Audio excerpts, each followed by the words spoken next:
मुफ्ती खालिद अल अजहरी के इस्लाही बयानात और वज़ाइफ के लिए मुफ्ती साहब का यूट्यूब चैनल सब्सक्राइब करें।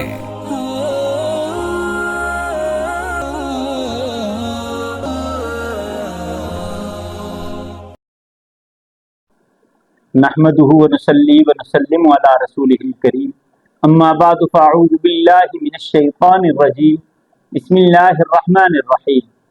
मुअज़्ज़िज़ नाज़रीन किराम, अस्सलामु अलैकुम व रहमतुल्लाहि व बरकातुहू। कुर्बानी के दिन हैं, लोगों को कुर्बानी के मसाइल के मुताल्लिक आगाह करना भी ज़रूरी है, और बाज़ मसाइल ऐसे हैं जो लोगों को दरपेश रहते हैं। कुछ लोग पूछ लेते हैं, कुछ पूछने में हिचकिचाते हैं। तो इसी सिलसिले में एक बड़ा अहम मसला कि आया फौतशुदा लोगों की तरफ से कुर्बानी की जा सकती है या नहीं की जा सकती।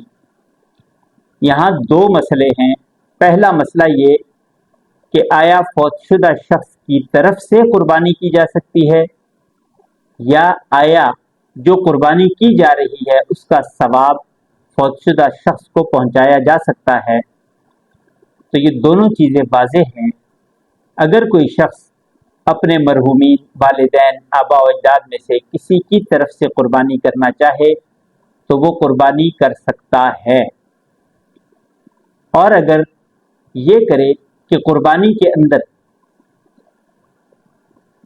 जो कुर्बानी उसने उनकी तरफ से करनी है उसके बजाय कुर्बानी करे और ये नीयत कर ले कि इस कुर्बानी का सवाब अल्लाह तबारक व तआला फुरा मेरे मरहूम को पहुंचा दें, तो ये बिल्कुल दुरुस्त है, किया जा सकता है। हाँ, यहाँ ये बात भी वाज़ेह करनी ज़रूरी है कि कुर्बानी अगर किसी की तरफ से की जा सकती है तो एक शख्स की तरफ से एक हिस्सा कुर्बानी किया जा सकता है, चाहे वो छोटा जानवर बकरा दुम्बा वगैरह हो या बड़ा जानवर हो, उसके अंदर हिस्सा हो तो एक हिस्सा ये रखा जा सकता है। हर शख्स का अलहदा से हिस्सा होगा, चाहे वो जिंदा हो या अगर फौतशुदा की तरफ से भी किया जा रहा है तो उसकी तरफ से एक हिस्सा मुकर्रर किया जाएगा। ये नहीं हो सकता कि एक से ज़ायद लोगों की तरफ से एक हिस्सा मुकर्रर किया जाए। हाँ, अगर कोई वक्फ कुर्बानी कर देता है और उसका सवाब ये कहता है कि इसका सवाब तमाम मरहूमीन को पहुंचे, तो अल्लाह तबारक व तआला उसका अजर तमाम मरहूमीन को पहुंचा सकते हैं। नबी करीम सल्लल्लाहु अलैहि वसल्लम का जो इरशाद गिरामी है, आपने फरमाया इज़ा मातल इंसानु इनक़ता अन्हु अमलुहु इल्ला मिन सलासिन।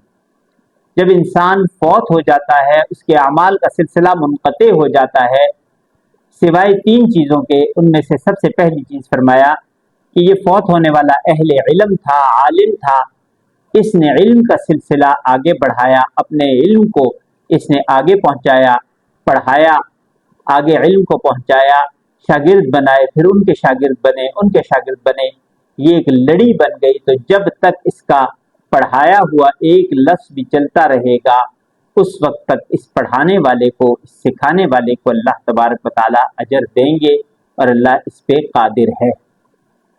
दूसरा फरमाया कि इस शख्स ने, फौतशुदा ने, कोई ऐसा सदक़ा जारिया का काम किया, खुद अपने हाथ से कोई ऐसा काम किया, मस्जिद, मदरसा, रिफ़ाए आमा का कोई काम, लोगों को फ़ायदा पहुंचाने के लिए कुआं, कोई भी ऐसा काम जिससे लोग फ़ायदा उठा रहे हों, इंसान या दीगर मखलूक़ात उससे फ़ायदा उठा रही हों, तो जब तक इसकी ये कायम की हुई सदक़ा जारिया की जो भी चीज़ है वो बाकी रहेगी, इसे उसका अजर अल्लाह पहुंचाते रहेंगे और अल्लाह इस पे कादिर हैं। तीसरी चीज़ फरमाया औ वलदिन सालिहिन यदलू लहू। फरमाया तीसरा, इस शख्स के आमाल का सिलसिला जो मुनक़ते नहीं होता वो औलाद सालिह है, नेक औलाद है कि जो वालिदैन के लिए दुआएं करे। जब वो दुआएं करेंगे अल्लाह उन दुआओं को वालिदैन के लिए सदक़ा जारिया और नेक आमाल के तौर पे कबूल फरमाएंगे और उसे अजर पहुंचाते रहेंगे। और ये भी अर्ज कर दूं कि अल्लाह इस पे कादिर है। मैं ताकीदन ये कह रहा हूँ कि अल्लाह इस पे कादिर है कि किसी को ये शक शुबा ना हो कि ये कैसे हो सकता है। اللہ तबारक व ताला के कब्ज़ा कुदरत में सब कुछ है, जैसे चाहते हैं वैसे करते हैं। अल्लाह को उसके फैसलों में कोई मजबूर नहीं कर सकता, और अल्लाह का जो तरीक़ा है, अल्लाह अपने तरीक़े पे चलते हैं। वलन तजिद लिसुन्नतिल्लाहि तब्दीला, और अल्लाह का तरीक़ा बदला नहीं करता। तो यहाँ जिस तरह बाकी अमाल के अंदर सवाब पहुँच सकता है, उसी तरह कुर्बानी भी एक नेक अमल है, इसका भी सवाब मरहूमीन को पहुँच सकता है। यहाँ एक और सवाल किया गया कि क्या कुर्बानी के अंदर कोई एक हिस्सा सदक़े का कर सकते हैं या नहीं। तो बिल्कुल, अगर कुर्बानी के हिस्सों में कोई शख्स एक हिस्सा सदक़े का भी करना चाहे तो कर सकता है, उसकी तकसीम फिर सदक़े की तरह की जाएगी। दूसरा एक सवाल ये था कि मरहूमीन की तरफ से जो कुर्बानी की जाए तो क्या वो खुद कुर्बानी की जाए या किसी को दे दिया जाए कि तुम ये कुर्बानी कर दो। तो खुद करना अफजल है। अपनी कुर्बानी भी आप सल्लल्लाहु अलैहि वसल्लम का जो तरीक़ा था वो यही था। आप सल्लल्लाहु अलैहि वसल्लम जानवर जो कुर्बानी के लिए लेते थे उसे अपने घर में अपने पास पालते थे, चंद दिन उसे चारा भी खिलाते थे और फिर खुद ज़बह फरमाते थे। तो कुर्बानी के जानवर को की खिदमत करना, कुर्बानी के जानवर को चारा खिलाना, उसको अपने साथ मानूस करना, ये भी सुन्नत नबवी सल्लल्लाहु अलैहि वसल्लम है। और इसके साथ साथ उसे ज़बह करना भी, अगर कोई शख्स खुद ज़बह कर सकता है तो अफजल और बेहतर ये है कि खुद ज़बह करे, वगरना किसी दूसरे को इजाज़त दे दे कि वो मेरी तरफ से तुम कुर्बानी के जानवर पे छुरी फेर दो, लेकिन खुद करना ज़्यादा बेहतर है। इसलिए कि ये कुर्बानी जो कर रहा है खुद ज़बह करेगा तो इसके दिल में वो कैफियत जो कुर्बानी के असल मकसूद है वो पैदा होगी। कुर्बानी के जानवर से जो मानूसियत इसकी होगी, मोहब्बत होगी, खुद अपने हाथ से उस पर छुरी फेरना, ये असल कुर्बानी है। लेकिन अगर किसी में हिम्मत ना हो या ना कर सकता हो तो वो किसी दूसरे को इजाज़त दे सकता है। लेकिन ज़बह करते हुए अगर किसी दूसरे से भी करा रहे हैं तो तकबीरात का ख़ास तौर पे एहतमाम किया जाए कि ज़बह करते हुए तकबीर पढ़ी जाए।